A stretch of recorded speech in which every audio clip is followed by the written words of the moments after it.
Welcome, friends, to the Homestead. It's a very cold and rainy day here in Washington, so I wanted to go inside the shop and show you 10 tools that I find really useful here on the Homestead. We've been living on our homestead for about 3 years now, and these are all things that I maybe wouldn't have thought of beforehand, but find really, really useful. All right, so number one on the list, we've got hemostats. So these things are kind of like needle nose pliers, really, really skinny needle nose pliers, but they lock in on this end. So basically, if you need to, for example, let's say you have a fuel line that you're disconnecting, you don't want to spill fuel everywhere, you can clamp it on there and it'll pinch it, keep it from leaking, and you can just lock it on there and then you can walk away. It'll stay on there. Also really useful for if you have to like fish something out of a really skinny hole, you can get in there and lock it on there and then pull it out. So yeah, I think they were actually developed for medical reasons originally, but really, really useful. I use them all the time. Definitely recommend picking up a pair of those.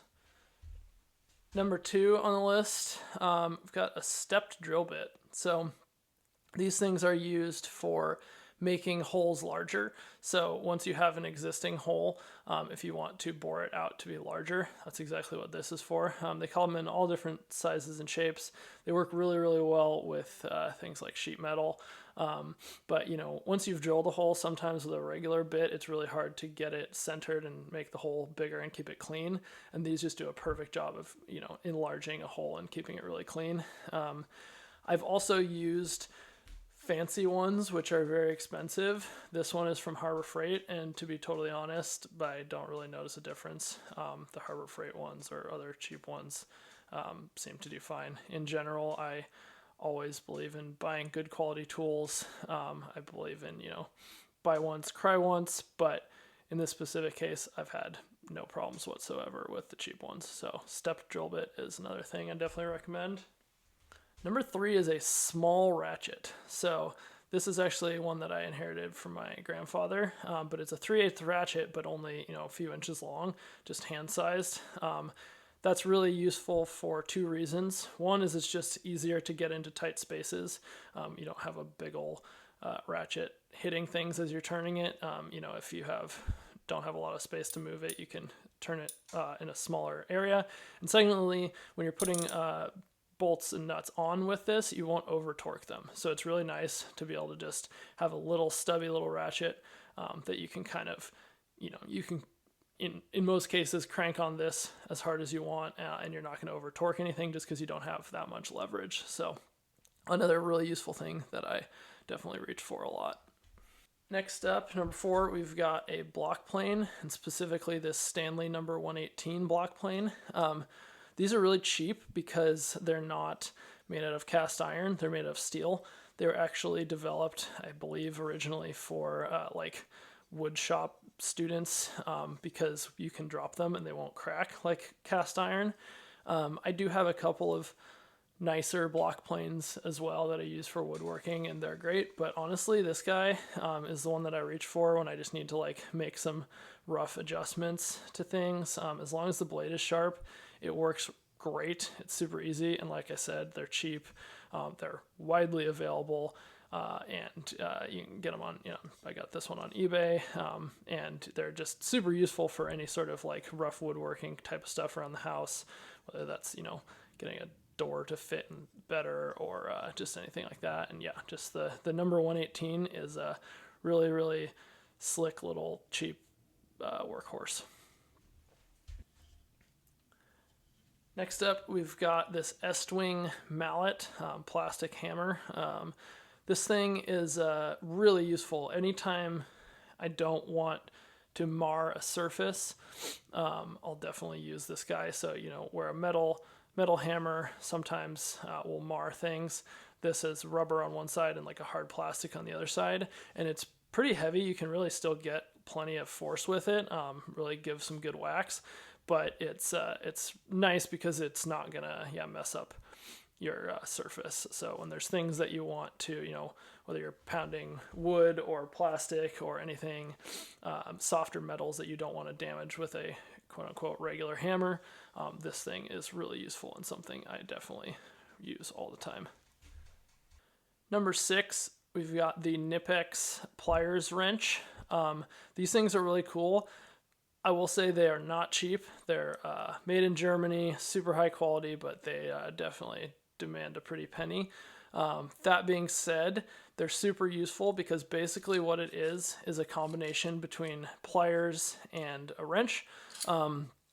So like channel lock pliers, you can adjust the jaw size, but as you'll see, the jaws themselves are smooth and remain parallel to each other as you open and close them. So what that means is that they can be used to tighten and loosen nuts and bolts, which is not something you generally want to do with pliers unless you're in a pinch.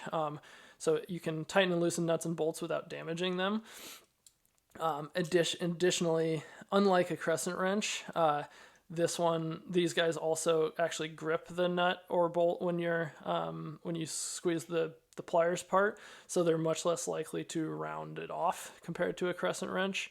And then lastly, the nice thing is obviously it's adjustable, so you can bring this one thing if you're going out to the shed to fix something, you don't know what size wrench you need or anything like that. This thing can really replace basically a whole set of box end wrenches. And if you're going somewhere and you don't know what size is to bring, you don't want to bring a whole set, these things are incredibly useful.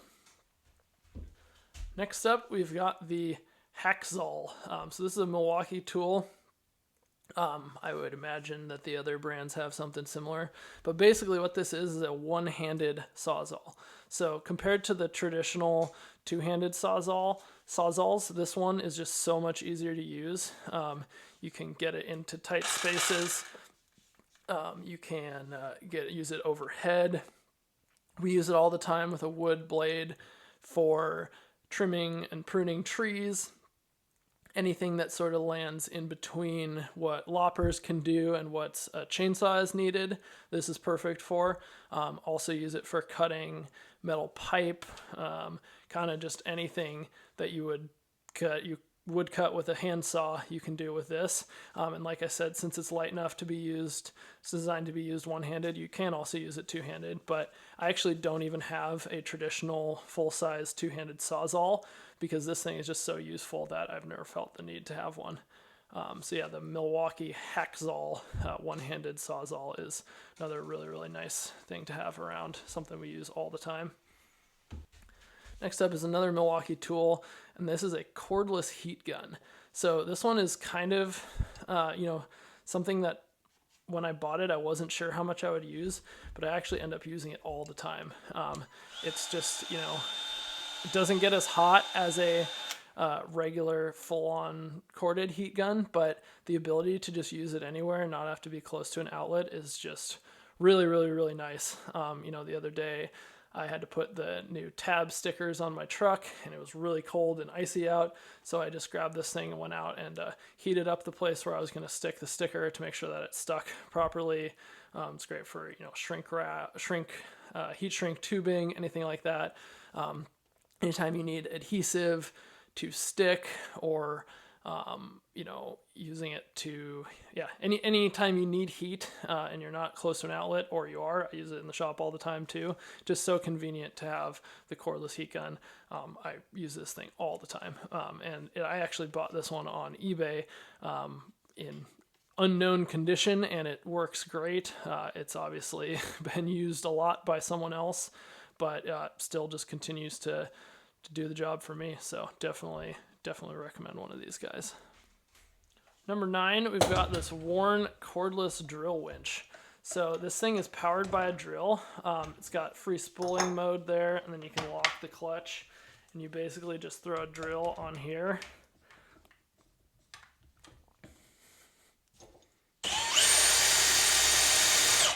And it winches back in. This thing has been super useful for all sorts of stuff. I've used it when I had a small tree that was kind of leaning the wrong direction that I was cutting over, and I needed to pull it a different way. Used this thing. I've also used it for pulling dead riding lawnmowers and such up a ramp into my truck. It's just incredibly useful. Once you have one, you'll think of all sorts of ways to use it. Pulling plants out of the ground. It's got an amazing amount of force. It'll pull, if you double it back off a pulley, it'll pull 1,500 pounds. I think it's 750 pounds, just a straight pull. So just an incredibly useful little tool. Something like a come along also works similarly, but this thing has a lot more length than the come along that I have, and is also just way faster and way more convenient for most of the stuff that I do with a small winch. So yeah, definitely recommend this guy. This is the synthetic one. There's also a wire rope version. There's advantages and disadvantages to both, but I like the synthetic. It's a little lighter. It's a little bit easier to work with, and I'm not worried about pulling huge amounts of weight with this thing. Then the last thing on the list here is a Pulaski. So this tool was originally designed for and by wildland firefighters, but it's basically an axe with a hoe kind of thing on the back. I find this thing so useful around the garden. We've got a ton of cedar trees and other trees around here. We live up in the forest, and every time we dig into the ground, there's roots everywhere. So you can use this thing to kind of dig, and then you chop out the roots with the axe side. Just incredibly useful. Also just a really cool piece of kind of U.S. history designed by the Forest Service. You can pick them up on eBay. Shiny, fancy ones can be pretty expensive, but they don't have to be that expensive. And you can always grab just a head and put a new handle on as well. So yeah, that's definitely one of the tools that we use most often around the garden.